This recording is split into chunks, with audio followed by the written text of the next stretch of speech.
in the New World, every European colony needed to provide a profit.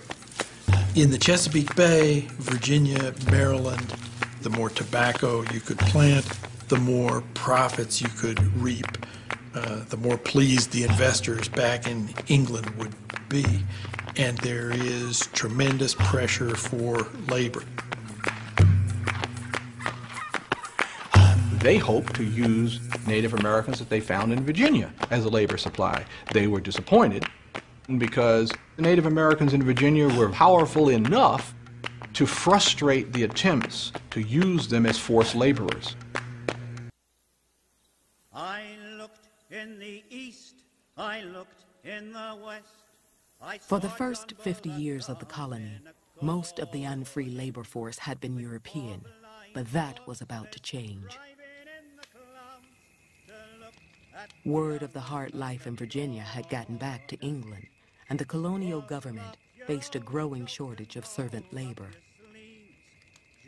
Also troubling the colony were the thousands of free men, most former indentured servants, who were unemployed and roaming the countryside.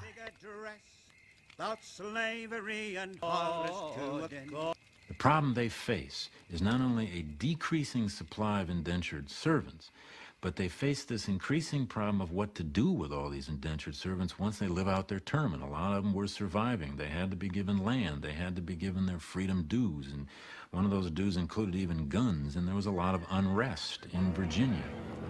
This disorder that the indentured servant system had created made racial slavery to Southern slaveholders much more attractive, because what were black slaves now? Well, they were a permanent, dependent labor force who could be defined as a people set apart. They were racially set apart. They were outsiders. They were strangers.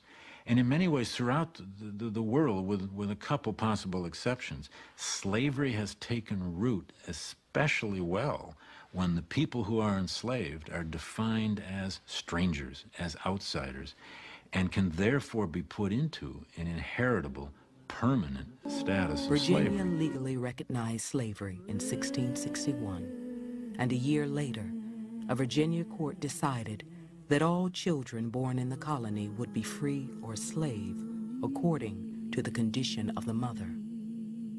In Virginia, slavery would be defined by race and perpetuated through heredity. We have the idea that it's somewhere written in stone that there are these fundamental differences between human beings.